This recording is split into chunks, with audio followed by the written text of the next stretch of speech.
ഉള്ളാള മുസ്ലിം ജമാഅത്ത് ഒരുക്കിയ ഒരു പ്രതിഷേധ പ്രകടനം. ഇതിൻ്റെ ആകെ തുക നമുക്കെല്ലാവർക്കും മനസ്സിലായി. നേരത്തെ സ്വാഗതം പ്രസംഗം മുതൽ ഇതുവരെ പ്രസംഗിച്ച പ്രഭാഷകന്മാരിൽ നിന്ന് നമുക്ക് മനസ്സിലായി കഴിഞ്ഞു. നാം എല്ലാവരും സത്യവിശ്വാസികളാണ്. ഈമാൻ പരിപൂർണമാകണമെങ്കിൽ ഹബീബായ നബി സല്ലല്ലാഹു അലൈഹി വസല്ലമ തങ്ങളെ സ്നേഹിക്കണം. ആ സ്നേഹിക്കാത്ത കാലത്തോളം ഒരാളുടെ ഈമാനും പൂർണ്ണമല്ല. ആ നബി സല്ലല്ലാഹു അലൈഹി വസല്ലമ തങ്ങളെ ഏറെ സ്നേഹിക്കുന്നവരാണ് നാമൊക്കെ. റസൂലുള്ളാഹി സല്ലല്ലാഹു അലൈഹി വസല്ലമ തങ്ങളെ ഏതോ ഒരു TV ചാനൽ നമ്മുടെ കർണാടകത്തിൽ അതിൻ്റെ അഭിഭാഷകൻ നിന്ദനാർഹമായ ചില പദങ്ങൾ ഉപയോഗിച്ചു, വിമർശിച്ചു. അതിൽ ബഹുകോടി മുസൽമാനും വേദനിച്ചിട്ടുണ്ട് എന്നുള്ളത് യാഥാർത്ഥ്യമാണ്. ഈ നിന്ദന ഇന്നും ഇന്നലെയും തുടങ്ങിയതല്ല. ഹബീബായ നബി സല്ലല്ലാഹു അലൈഹി വസല്ലമ തങ്ങളുടെ കാലം മുതൽ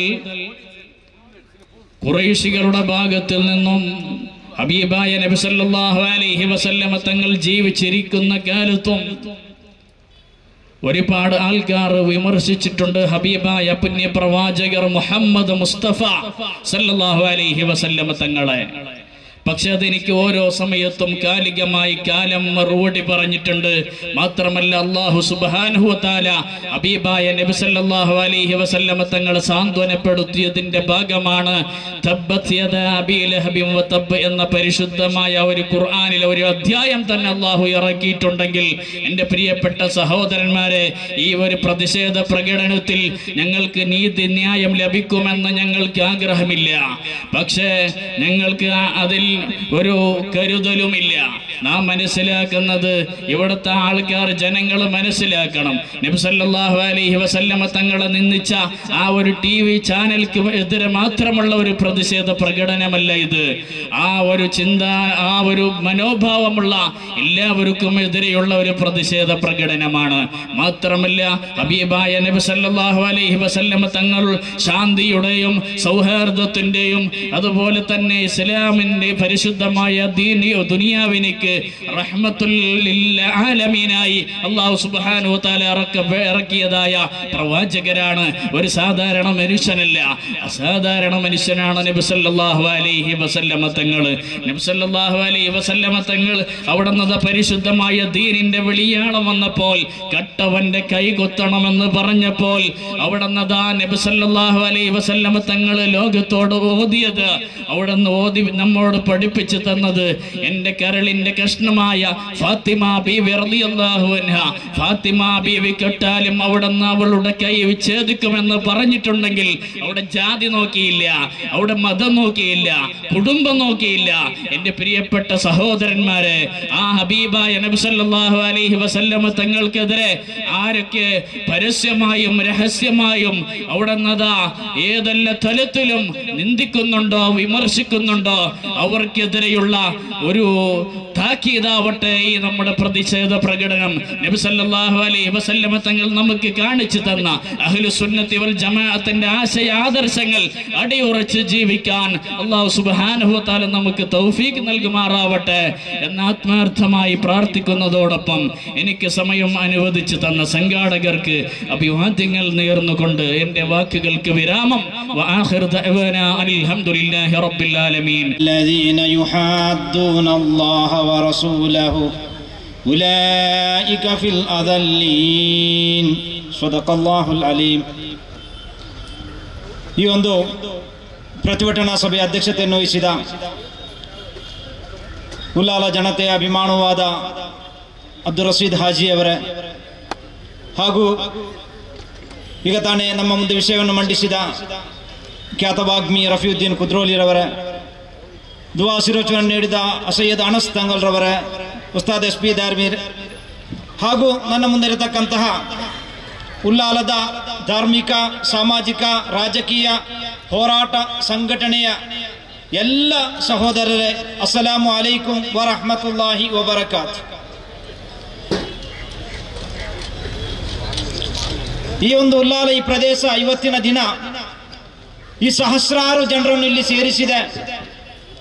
ಮುಸ್ಲಿಂ ಉಮ್ಮತ್ತಿನ ಒಗ್ಗಟ್ಟಿಗೆ ಹೊಸ ಒಂದು ದಾಖಲೆಯನ್ನು ನಿರ್ಮಿಸಿದೆ, ಮಾದರಿ ಕೂಡ ಆಗಿದೆ ಉಲ್ಲಾಲ ಎಂಬುದು. ಇವತ್ತು ಅಲ್ಲಾಹನು ಇದನ್ನು ಸ್ವೀಕರಿಸಲಿ, ಇದರ ಮೂಲಕ ನಮಗೆ ನ್ಯಾಯವನ್ನು ಅಲ್ಲಾಹನು ದೊರಕಿಸಿಕೊಡಲಿ ಎಂದು ಪ್ರಾರ್ಥಿಸುತ್ತಾ ಒಂದೆರಡು ವಿಚಾರಗಳನ್ನು ನಿಮ್ಮ ಮುಂದಿಡಲು ಬಯಸ್ತೇನೆ.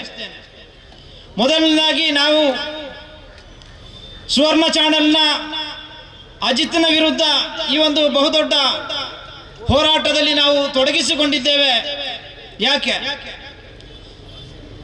26 ಡಿಸೆಂಬರ್ 26ನೇ ನೇರ ಚರ್ಚಾ ಕಾರ್ಯಕ್ರಮದಲ್ಲಿ ಅಜಿತನು ವಿಶ್ವ ಪ್ರವಾದಿ ಹಜರತ್ ಮೊಹಮ್ಮದ್ ಮುಸ್ತಫಾ ಸಲ್ಲಲ್ಲಾಹು ಅಲೈಹಿ ವಸಲ್ಲಂ ರವರನ್ನು ನಿಂದನಾತ್ಮಕವಾಗಿ ಚರ್ಚೆ ನಡೆಸಿದ್ದಾನೆ.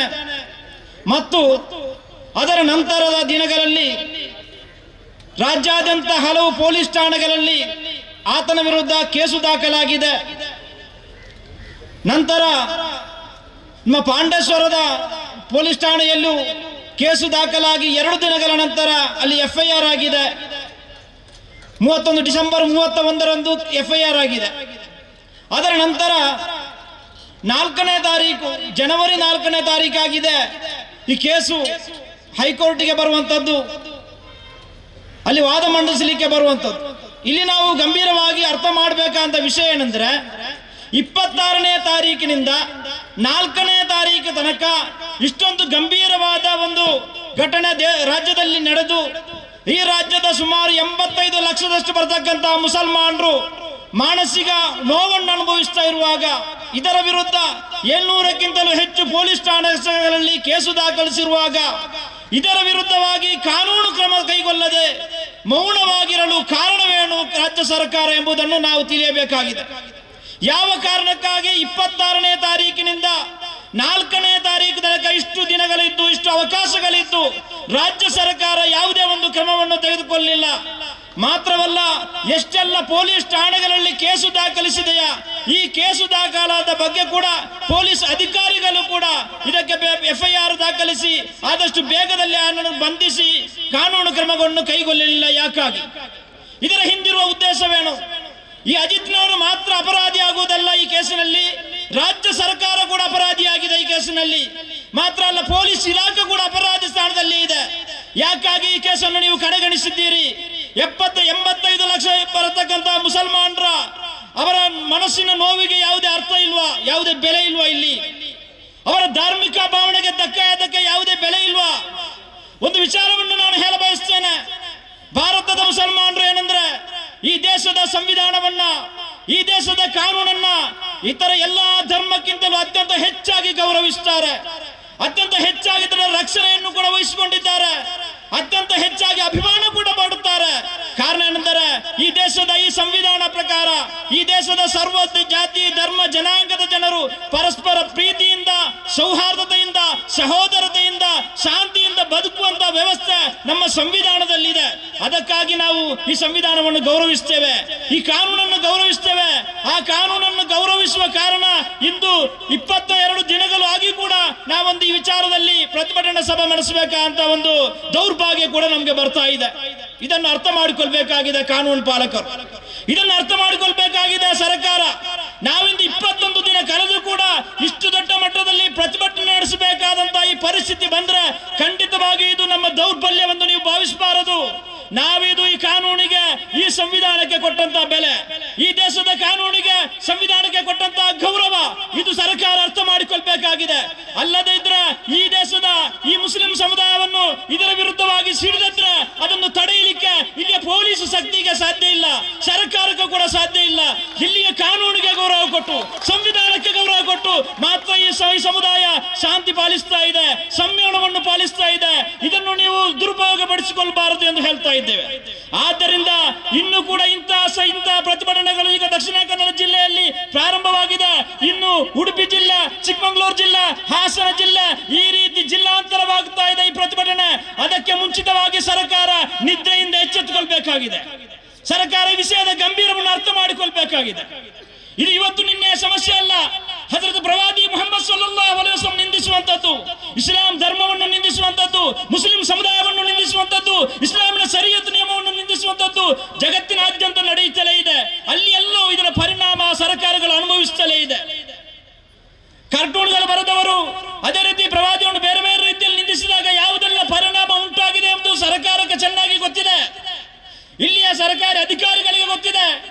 ಒಬ್ಬ ಜರ್ನಲಿಸ್ಟ್ಗೆ ಗೊತ್ತಿಲ್ವಾ ಏನೆಲ್ಲ ಪರಿಣಾಮ ಉಂಟಾಗಿದೆ ಅಂತ?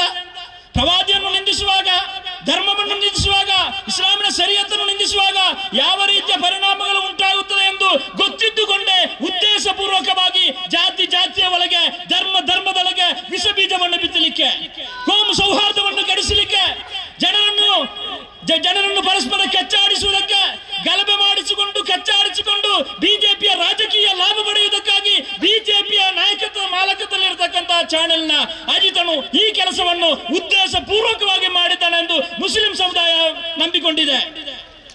ಆದ್ದರಿಂದ ಇದು ಏನೋ ಬಾಯಿ ತಪ್ಪಿ ಮಾತಾಡಿದಲ್ಲ, ಅವನು ಬಳಸಿದಂತಹ ಪದಗಳನ್ನು ಗಂಭೀರವಾಗಿ ನಾವು ಆಲೋಚಿಸಬೇಕಾಗಿದೆ. ಯಾರ ಬಗ್ಗೆ ಆಗಿದೆ ಆ ನೀಚ ಮನುಷ್ಯನು ಶಿಶುಕಾಮಿ ಎಂದು ಹೇಳಿದ್ದು ಯಾರ ಬಗ್ಗೆ? ಅವಳಿಗೆ ಸ್ಪಷ್ಟೀಕರಣ ನೀಡಬೇಕಾಗಿದೆ. ಯಾರ ಬಗ್ಗೆ ಅವನು ಆ ಮಾತನ್ನು ಹೇಳಿದ್ದಾನೆ ಎಂದು. ಮನೆಗೆ ಬಾಂಬು ಹಾಕುವವರು ಅಂತ ಹೇಳಿದ್ದಾನೆ, ಯಾರ ಬಗ್ಗೆ ಅವನು ಹೇಳಿದ್ದಾನೆ?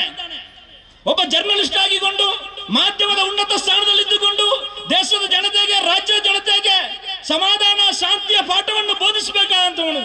ಎಲ್ಲಿ ಗಲಭೆ, ಎಲ್ಲಿ ಸಂಘರ್ಷಗಳು ಉಂಟಾದ್ರೆ ಅಲ್ಲಿ ಶಾಂತಿ ಸಮಾಧಾನ ಕಾಪಾಡುವಂತ ರೀತಿಯಲ್ಲಿ ಜನರಿಗೆ ಸಂದೇಶವನ್ನು ಕೊಡಬೇಕಾದಂತ ಒಬ್ಬ ಜರ್ನಲಿಸ್ಟ್ ಇವನಿಂತ ನೀಚ ಕೆಲಸಕ್ಕೆ ಕೈ ಹಾಕಿಕೊಂಡು ಇವನು ಯಾರ ಚಪ್ಪಾಳೆಯನ್ನು ಗಿಟ್ಟಿಸಲಿಕ್ಕೆ ಹೊರಟಿದ್ದಾನೆ ಎಂಬುದನ್ನು ಕೂಡ ನಾವು ಅರ್ಥ ಮಾಡಿಕೊಂಡಿದ್ದೇವೆ. ಆದ್ದರಿಂದ ಇಂದು ಅವನು ಬದುಕುತ್ತಾ ಇದ್ದಾನಂದ್ರೆ ನಾವು ಸಂವಿಧಾನದ ಮೇಲೆ ಇಟ್ಟ ಗೌರವಕ್ಕಾಗಿ, ನಾವು ಕಾನೂನಿಗೆ ಮೇಲೆ ಇಟ್ಟ ಗೌರವಕ್ಕಾಗಿ ಅವನಿಂದು ಜೀವಂತವಾಗಿರಲಿದ್ದಾನೆ. ಆದ್ದರಿಂದ ನಾವು ಯಾವತ್ತೂ ಕೂಡ ಕಾನೂನನ್ನು ಕೈಗೆತ್ತಿಕೊಳ್ಳುವುದಿಲ್ಲ. ನಾವು ಕಾನೂನಿಗೆ ಗೌರವ ಕೊಡ್ತಾ ಇದ್ದೇವೆ. ಇದೊಂದು ಸಣ್ಣ ವಿಷಯ ಅಂತ ನಾವು ಭಾವಿಸುವುದಿಲ್ಲ. ಆದರೆ ಬಾಬರಿ ಮಸೀದಿ ಅಂತ ಅಂತಾರಾಷ್ಟ್ರೀಯ ಮಟ್ಟದಲ್ಲಿ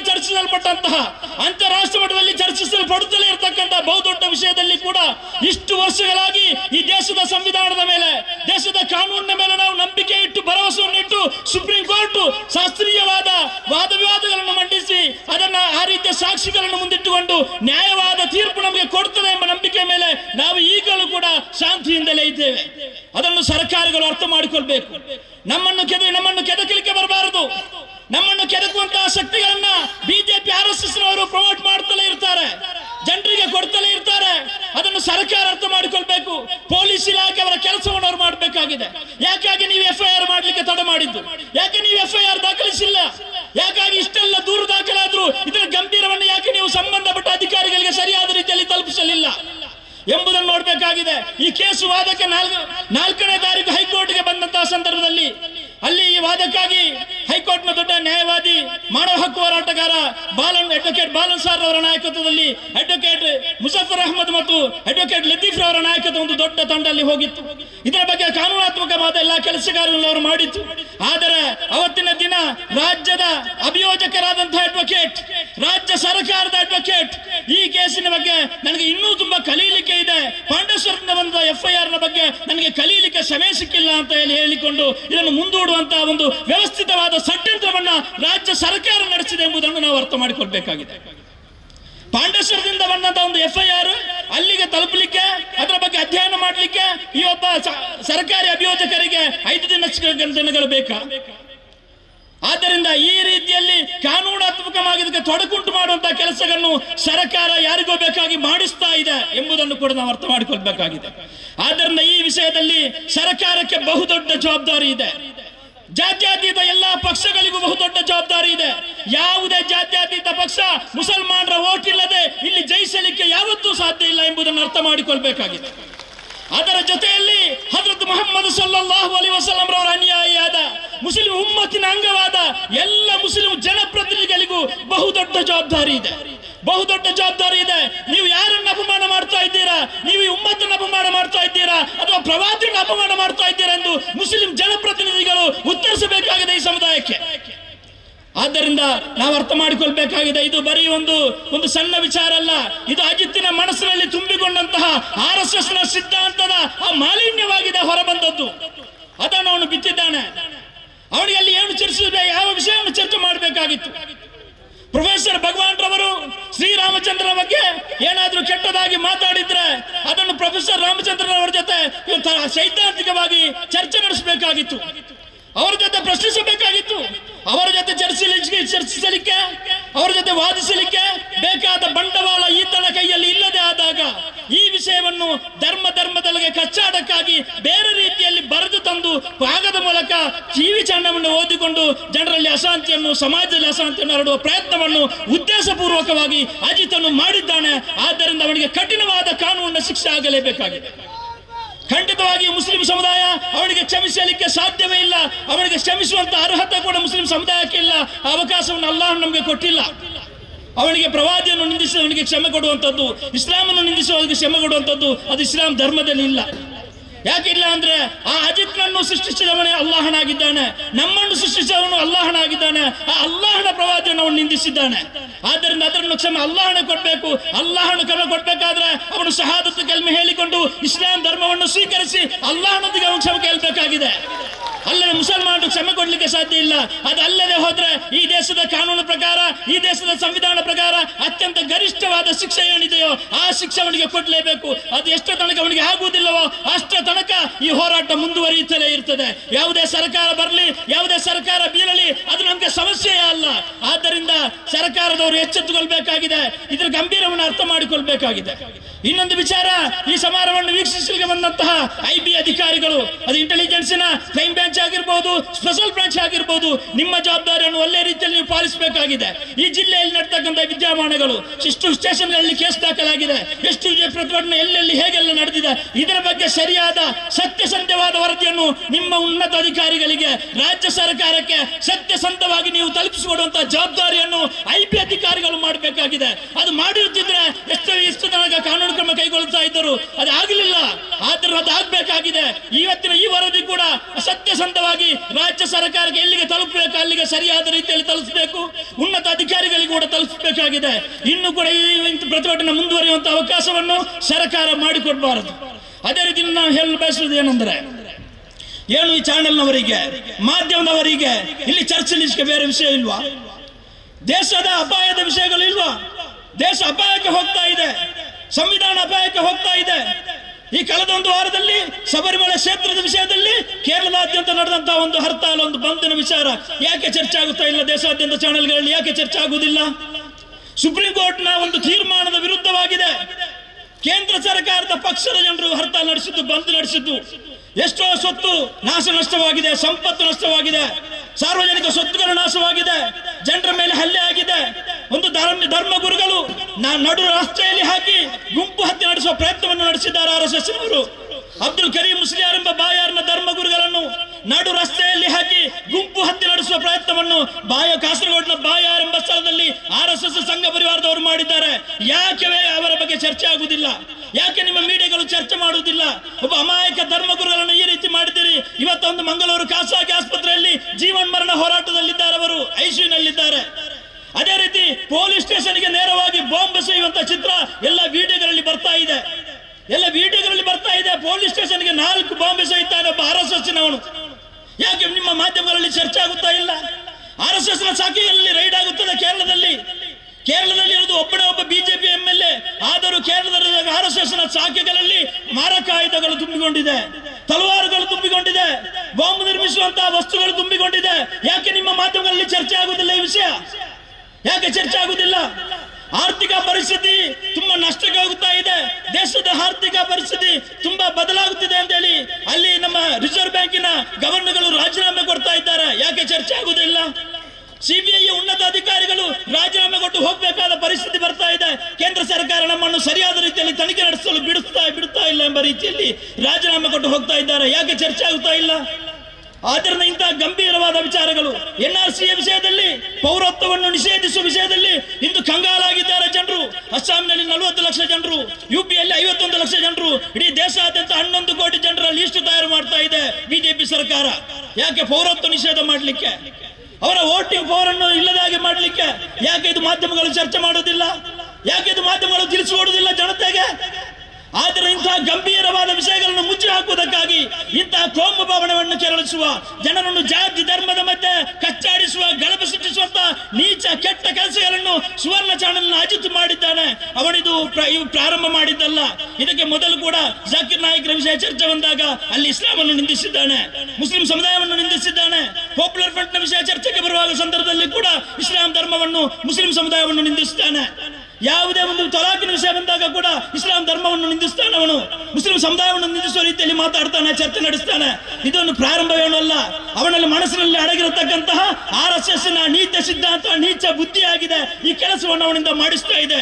ಇಂಥ RSS ನ ನೀಚ ಸಿದ್ಧಾಂತ, ನೀಚ ಬುದ್ಧಿ ಏನಿದೆ, ಹಿಂದುತ್ವ, ಭಯೋತ್ಪಾದನಾ ರಾಷ್ಟ್ರ ನಿರ್ಮಾಣದ ಕನಸು ಏನಿದೆ RSS ನವರದ್ದು, ಅದನ್ನು ತಲೆಯಲ್ಲಿ ಅಡರಿಕೊಂಡಂತಹ ಎಲ್ಲಾ ಶಕ್ತಿಗಳು ಅದು ಮೀಡಿಯಾದಲ್ಲಿದ್ದಾರೆ, ಬೇರೆ ಬೇರೆ ಕ್ಷೇತ್ರದಲ್ಲಿದ್ದಾರೆ, ಅವರಿಂದ ಆ ಕೆಲಸವನ್ನು ಮಾಡ್ತಲೇ ಇದ್ದಾರೆ. ಇದನ್ನು ನಾವು ಗಂಭೀರವಾಗಿ ಅರ್ಥ ಮಾಡಿಕೊಳ್ಬೇಕಾಗಿದೆ.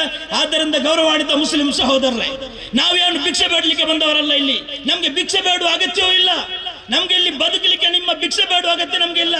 ನಮ್ಮ ಹಕ್ಕು, ನಮ್ಮ ಸ್ವಾತಂತ್ರ್ಯ, ಅದನ್ನು ಉಳಿಸಿಕೊಂಡು ಸ್ವಾಭಿಮಾನದಿಂದ ನಾವಿಲ್ಲಿ ಬದುಕುತ್ತೇವೆ, ನಾವಿಲ್ಲಿ ಮುಂದುವರಿಯುತ್ತೇವೆ. ಅದನ್ನು ತಡೆಯಲಿಕ್ಕೆ ಯಾವುದೇ RSS ನ ಸರ್ಕಾರ ಬಂದರೂ ಯಾವತ್ತು ಭಾರತ ದೇಶದಲ್ಲಿ ಸಾಧ್ಯ ಇಲ್ಲ ಎಂಬುದನ್ನು ಅರ್ಥ ಮಾಡಿಕೊಳ್ಬೇಕಾಗಿದೆ. ಆದ್ದರಿಂದ ಸಾಮಾಜಿಕ ನ್ಯಾಯಕ್ಕಾಗಿ ಇಷ್ಟೆಲ್ಲ ಹೋರಾಟ ಮಾಡಿ ಕೂಡ ನೀವು ನಮ್ಗೆ ನ್ಯಾಯ ಕೊಡುವುದಿಲ್ಲ ಅಂತ ಆದ್ರೆ ನ್ಯಾಯ ತೆಗೆಯುವಂತ ರೀತಿ ಯಾವುದು ಎಂದು ಮುಸಲ್ಮಾನರಿಗೆ ಕಳಿಸಿಕೊಡ್ಬೇಕಾಗಿಲ್ಲ. ಅದು ಕೂಡ ಅವರು ಕಳೆದುಕೊಂಡಿದ್ದಾರೆ. ಬ್ರಿಟಿಷರ ಜೊತೆಗೆ ಹೋರಾಟವನ್ನು ಮಾಡಿ, ಯುದ್ಧವನ್ನು ಮಾಡಿ ಸಾಮಾಜಿಕ ನ್ಯಾಯವನ್ನು ಈ ಭಾರತದಲ್ಲಿ ಸ್ಥಾಪನೆ ಮಾಡಿದ್ದಾರೆ ಅವರು. ಅದನ್ನು ಮುಂದುವರಿಸಿಕೊಂಡು ಹೋಗಲಿಕ್ಕೆ ಇನ್ಶಾ ಅಲ್ಲಾ ಶಹೀದ್ ಅಮೀರ್ ಟಿಪ್ಪು ಸುಲ್ತಾನ್ ರವರ ಈ ಮೈದಾನದಲ್ಲಿ ನಾವು ಸಾಕ್ಷಿಗಳಾಗಿದ್ದೇವೆ. ಇನ್ಶಾ ಅಲ್ಲಾ ನಾವು ಅದನ್ನು ಮುಂದುವರಿಸಿಕೊಂಡು ಹೋಗ್ತೇವೆ. ಸಾಮಾಜಿಕ ನ್ಯಾಯದ ಹೋರಾಟ ನಾವು ಖಂಡಿತವಾಗಿ ಮುಂದುವರಿಯುತ್ತೇವೆ. ಆದ್ದರಿಂದ ಇಂದು ಮುಸ್ಲಿಂ ಸಮುದಾಯ ಪ್ರಜ್ಞಾವಂತರಾಗಿದ್ದಾರೆ, ಬುದ್ಧಿವಂತರಾಗಿದ್ದಾರೆ. ಮಸ್ಜಿದ್ಗಳಿಗೆ ಕಲ್ಲು ಬಿಸಾಡುವುದಿಲ್ಲ, ಅಂಗಡಿಗಳಿಗೆ ಬೆಂಕಿ ಕೊಡುವುದಿಲ್ಲ, ಭಜನಾ ಮಂದಿರಕ್ಕೆ ಕಲ್ಲು ಬಿಸಾಡುವುದಿಲ್ಲ, ಯಾವುದೇ ಹಿಂದೂ ಧರ್ಮದ ದೇವಿ ದೇವತೆಗಳ ಬಗ್ಗೆ ಆಕ್ಷೇಪ ಮಾತಾಡುವುದಿಲ್ಲ. ನಾವು ಮಾಡಬೇಕಾದ ಕಾನೂನಾತ್ಮಕವಾದ ಕೆಲಸ, ಕಾನೂನಾತ್ಮಕವಾದ ಹೋರಾಟ, ಅದು ಏನೆಲ್ಲ ಮಾಡಬೇಕಾ ಅದನ್ನು ನಾವು ಮಾಡಿಯೇ ಮಾಡ್ತೇವೆ. ನಾವು ವಿಜಯವನ್ನು ಪಡೆಯುತ್ತೇವೆ, ನ್ಯಾಯವನ್ನು ಪಡೆಯುತ್ತೇವೆ ಎಂಬ ವಿಶ್ವಾಸ, ಆತ್ಮವಿಶ್ವಾಸ ನಮ್ಗೆ ಖಂಡಿತ ಇದೆ. ಆದ್ದರಿಂದ ಈ ಕೇಸು ಬಿಟ್ಟು ಹೋಗುವುದೆಂದು ಯಾರು ಭಾವಿಸಬೇಡಿರಿ. ಈ ಕೇಸು ಮುಂದುವರಿಯುತ್ತಲೇ ಇರ್ತದೆ. ಒಂದು ವೇಳೆ ನಾವು ಹೈಕೋರ್ಟ್ ನಲ್ಲಿ ನಮಗೆ ಜಯ ಸಿಕ್ಕಿಲ್ಲ ಅಂತಾದ್ರೆ ಯಾವ ರೀತಿಯಲ್ಲಿ ಸುಪ್ರೀಂ ಕೋರ್ಟ್ಗೆ ಕೊಂಡು ಹೋಗಬೇಕು, ಯಾವ ರೀತಿಯಲ್ಲಿ ಪ್ರೆಸ್ ಕಂಟ್ರೋಲ್ ಅವರ ಬಗ್ಗೆ ಕೊಂಡು ಹೋಗಬೇಕು ಎಂಬುದರ ಬಗ್ಗೆ ಕೂಡ ನಮ್ಗೆ ಗೊತ್ತು. ಅದನ್ನು ಹೋಗಿಕೊಂಡು ಅಷ್ಟವರೆಗೆ ನಾವು ಹೋರಾಟವನ್ನು ಮುಂದುವರಿಸ್ತೇವೆ. ಅದೇ ರೀತಿ ಸುವರ್ಣ ಮತ್ತು ಏಷ್ಯಾನೆಟ್ ಚಾನೆಲ್ ನ ವಿರುದ್ಧ ಕೂಡ ಹೋರಾಟ ಮುಂದುವರಿಸ್ತೇವೆ. ಯಾಕಂದ್ರೆ ಇಷ್ಟೆಲ್ಲ ಅನಾಹುತಗಳು ರಾಜ್ಯದಲ್ಲಿ ನಿರ್ಮಾಣ ಮಾಡಿದ ಅಜಿತ್ರನ್ನು ಈಗಲೂ ಕೂಡ ಆ ಸುವರ್ಣ ನ್ಯೂಸ್ನವರು ಇಟ್ಟುಕೊಂಡಿದ್ದಾರೆ, ಅವರ ಕೆಲಸಗಾರನಾಗಿ ಉದ್ಯೋಗದಲ್ಲಿ ಇಟ್ಟುಕೊಂಡಿದ್ದಾರೆ. ಆದ್ದರಿಂದ ಬಿಜೆಪಿ ರಾಜ್ಯಸಭಾ ಸದಸ್ಯನ ಮಾಲಕದಲ್ಲಿರತಕ್ಕಂತಹ ಏಷ್ಯಾನೆಟ್ ಮತ್ತು ಸುವರ್ಣ ಚಾನೆಲ್ ಅನ್ನು ಗಲ್ಫ್ ರಾಷ್ಟ್ರಗಳಲ್ಲಿಯೂ ಭಾರತದಲ್ಲಿಯೂ ಯಾವ ರೀತಿ ಅದನ್ನು ವಿರೋಧಿಸಬೇಕು, ಯಾವ ರೀತಿ ಬಹಿಷ್ಕರಿಸಬೇಕು ಎಂಬುದರ ಬಗ್ಗೆ ಕೂಡ ನಮ್ಗೆ ಅಭಿಯಾನ ಮಾಡಲಿಕ್ಕೆ ನಮ್ಗೆ ಗೊತ್ತುಂಟು. ನಾವು ಅದನ್ನು ಪ್ರಾರಂಭಿಸ್ತೇವೆ ಎಂಬುದನ್ನು ಕೂಡ ಈ ಸಂದರ್ಭದಲ್ಲಿ ನಾವು ಎಚ್ಚರಿಸ್ತಾ ಇದ್ದೇವೆ. ಆದ್ದರಿಂದ ಗೌರವಾನ್ವಿತ ಮುಸ್ಲಿಂ ಸಮುದಾಯವೇ, ಇಂತಹ ವಿಷಯಗಳು ಬರುವಾಗ ಈ ರೀತಿ ಒಗ್ಗಟ್ಟಾಗುವಂಥದ್ದು ನಮ್ಮ ಅನಿವಾರ್ಯವಾಗಿದೆ. ನಾವು ಈ ರೀತಿ ಒಗ್ಗಟ್ಟಾಗಿಕೊಂಡು ಸಾಮಾಜಿಕವಾಗಿ, ರಾಜಕೀಯವಾಗಿ ನಮ್ಗೆ ಆಗತಕ್ಕಂಥ ಅನ್ಯಾಯಗಳು ಏನಿದೆ ಅದನ್ನು ಎದುರಿಸಲಿಕ್ಕೆ ಬೇಕಾಗಿ, ಅದನ್ನು ಪ್ರತಿಭಟಿಸಲಿಕ್ಕೆ ಬೇಕಾಗಿ ನಾವು ಒಗ್ಗಟ್ಟಾಗಬೇಕಾಗಿದೆ, ನಾವು ಒಂದಾಗಬೇಕಾಗಿದೆ. ಆ ರೀತಿ ಒಂದಾಗಿ ಒಗ್ಗಟ್ಟಾಗಿ ಹೋರಾಟ ಮಾಡಿದ್ರೆ ಮಾತ್ರ ಎಲ್ಲಿ ಬಿಸಿ ಮುಟ್ಟಬೇಕೋ ಅಲ್ಲಿ ಬಿಸಿ ಮುಟ್ಟುತ್ತದೆ ಎಂಬುದನ್ನು ಕೂಡ ನಾವು ಅರ್ಥ ಮಾಡಿಕೊಳ್ಬೇಕಾಗಿದೆ. ಆದ್ದರಿಂದ ನಾನು ಹೆಚ್ಚಾಗಿ ಮಾತಾಡೋದಿಲ್ಲ. لا تجدوا قوما يؤمنون بالله واليوم الآخر يوادون من حاد الله ولو كانوا آباؤهم أو أبناؤهم أو إخوانهم أو عشيرتهم. ಪವಿತ್ರ ಕುರ್ಆನ್ ನಲ್ಲಿ ಅಲ್ಲಾಹ್ ಸುಬ್ಹಾನಹು ವ ತಆಲಾ ಹೇಳ್ತಾನೆ, ಯಾರ ಮನಸ್ಸಿನಲ್ಲಿ ಈಮಾನ್ ತುಂಬಿಕೊಂಡಿದೆಯೋ, ಅಲ್ಲಾಹನಲ್ಲಿ, ಪ್ರವಾದಿಗಳಲ್ಲಿ ಈಮಾನ್ ವಿಶ್ವಾಸ ಎಂಬುದು ಯಾರ ಮನಸ್ಸಿನಲ್ಲಿದೆಯೋ ಅವರಿಗೆ ಯಾವತ್ತೂ ಕೂಡ ಅಲ್ಲಾಹನನ್ನು, ಧರ್ಮವನ್ನು, ಪ್ರವಾದಿಯನ್ನು ನಿಂದಿಸುವುದನ್ನು ತಡೆಯಲಿಕ್ಕೆ ಸಾಧ್ಯವಿಲ್ಲ. ಅವರಿಗೆ ಯಾವತ್ತು ಕೊಡೋದು ಸಾಧ್ಯ ಇಲ್ಲ ಎಂದು ಈ ದೀರ್ಘವಾದ ಕುರ್ಆನ್ ಸೂಕ್ತದಲ್ಲೆಲ್ಲ ತಿಳಿಸಿಕೊಡ್ತಾರೆ. ಯಾಕಂದ್ರೆ ಅಬೂ ಉಬೈದತುಲ್ ಜರ್ರಾಹ್ ಎಂಬ ಒಬ್ಬ ಸುಹಾಬಿಯವರ ಆ ಒಂದು ದೊಡ್ಡ ಚರಿತ್ರೆಯನ್ನು ವರ್ಣಿಸಿಕೊಂಡು ಈ ಆಯತ್ನೆಲ್ಲ ನಮಗೆ ತಿಳಿಸಿಕೊಡ್ತಾ ಇದ್ದಾನೆ. ಆದ್ದರಿಂದ ಅಹಬ್ಬ ಇಲೈಕುಂ ಮಿನಲ್ಲಾಹಿ ವ ರಸೂಲಿಹಿ ವ ಜಿಹಾದಿನ್ ಫೀ ಸಬೀಲಿ ಫತರಬ್ಬಸು ಹತ್ತಾ ಯಅತಿ ಅಲ್ಲಾಹು ಬಿ ಅಮ್ರಿ ವಲ್ಲಾಹು ಲಾ ಯಹ್ದಿಲ್ ಕೌಮಲ್ ಫಾಸಿಕೀನ್. ನಿಮಗೆ ಇಷ್ಟವೋ ಅಲ್ಲಾಹನಿಗಿಂತ, ಅಲ್ಲಾಹನ ಪ್ರವಾದಿಗಳಿಗಿಂತ, ಅಲ್ಲಾಹನ ಮತ್ತು ಪ್ರವಾದಿಗಳ ಸತ್ಯ ಧರ್ಮಕ್ಕಾಗಿ, ಆ ನ್ಯಾಯಕ್ಕಾಗಿ ಹೋರಾಟ ಮಾಡುವುದಕ್ಕಿಂತ ನಿಮ್ಗೆ ಏನೆಲ್ಲ ಇಷ್ಟವೋ ಅದನ್ನು ನೀವು ಬಿಡದೇ ಇದ್ರೆ ಅಲ್ಲಾಹನು ಖಂಡಿತವಾಗಿ ನಿಮ್ಮನ್ನು ಬಿಡುವುದಿಲ್ಲ. ಅಲ್ಲಾಹನು ಖಂಡಿತವಾಗಿ ನಿಮ್ಮನ್ನು ಬಿಡುವುದಿಲ್ಲ. ಅಲ್ಲಾಹನ ಶಿಕ್ಷೆಯನ್ನು ನೀವು ಕಾಯುತ್ತಾ ಇರಿ ಎಂದು ಅಲ್ಲಾಹನು ನಮಗೆ ಎಚ್ಚರಿಕೆಯನ್ನು ಕೂಡ ಕೊಡ್ತಾ ಇದ್ದಾನೆ. ಆದ್ದರಿಂದ ಇದು ನಾವು ಯಾವತ್ತೂ ಕೂಡ ನಮ್ಮ ಧರ್ಮದ ವಿಚಾರದಲ್ಲಿ, ನಮ್ಮ ಸಮುದಾಯದ ವಿಚಾರದಲ್ಲಿ, ನಮ್ಮ ಶರೀಯತ್ನ ವಿಚಾರದಲ್ಲಿ, ನಮ್ಮ ಪ್ರವಾದಿಗಳ, ನಮ್ಮ ಕುರ್ಆನ್ನ ವಿಚಾರದಲ್ಲಿ ಯಾವನೇ ಒಬ್ಬ RSS ನ ಮನಸ್ಥಿತಿಯನ್ನು ಕೈ ಹಾಕುವುದಾದ್ರೆ ಅದನ್ನು ವಿರೋಧಿಸಲಿಕ್ಕೆ, ಅದನ್ನು ಎದುರಿಸಲಿಕ್ಕೆ, ಅದನ್ನು ಪ್ರತಿಭಟಿಸಲಿಕ್ಕೆ ಖಂಡಿತವಾಗಿ ಬೇಕಾದ ಶಕ್ತಿ ಮುಸ್ಲಿಂ ಉಮ್ಮತ್ತಿಗೆ ಇದೆ. ಆದರೆ ಕಾನೂನನ್ನು ಕೈಗೆತ್ತಿಕೊಂಡು ನಾವು ಯಾವತ್ತೂ ಏನನ್ನು ಮಾಡುವುದಿಲ್ಲ. ನಾವು ಕಾನೂನಿನಲ್ಲಿ ನಂಬಿಕೆ ಇಟ್ಟು, ಕಾನೂನು ಪಾಲಕರಲ್ಲಿ ನಂಬಿಕೆ ಇಟ್ಟು, ಸಂವಿಧಾನದಲ್ಲಿ ನಂಬಿಕೆ ಇಟ್ಟು ಕಾನೂನಾತ್ಮಕವಾದ ಹೋರಾಟದಲ್ಲಿ, ಪ್ರತಿಭಟನೆಗಳಲ್ಲಿ ನಾವು ಮುಂದುವರಿಯುತ್ತೇವೆ. ಇನ್ಶಾ ಅಲ್ಲಾಹ್ ನಮ್ಗೆ ಜಯ ಸಿಗುತ್ತದೆ, ಅವನಿಗೆ ಶಿಕ್ಷೆ ಆಗುತ್ತದೆ. ಆ ಶಿಕ್ಷೆ ಆಗುವ ತನಕ ನಾವು ಖಂಡಿತವಾಗಿ ಇದನ್ನು ಮರೆಯುವಂತಿಲ್ಲ. ಇದನ್ನು ಮುಂದುವರಿಸಿ ಇದೊಂದು ಪ್ರತಿಭಟನೆಗಳು ಪ್ರಾರಂಭವಾಗಿದೆ ಅಷ್ಟೇ. ಇನ್ನು ರಾಜ್ಯ ಮಟ್ಟದ ಪ್ರತಿಭಟನೆಗಳು ನಡೆಯಲಿಕ್ಕೆ ಇದೆ, ಎಲ್ಲ ಜಿಲ್ಲಾ ಮಟ್ಟದ ಪ್ರತಿಭಟನೆಗಳು ಕೂಡ ನಡೆಯಲಿಕ್ಕಿದೆ. ಅದರ ಪ್ರಾರಂಭ ಹಜರತ್ ಶಹೀದ್ ಮಿಲ್ಲತ್ ಟಿಪ್ಪು ಸುಲ್ತಾನ್ ರವರ ಈ ಗ್ರೌಂಡ್ ನಲ್ಲಿ ಈ ಉಲ್ಲಾಲ ಜನತೆ ಅವರು ಅದರ ಪ್ರಾರಂಭದ ಕಿಚ್ಚನ್ನು ಇಲ್ಲಿ ಹಬ್ಬಿದ್ದಾರೆ.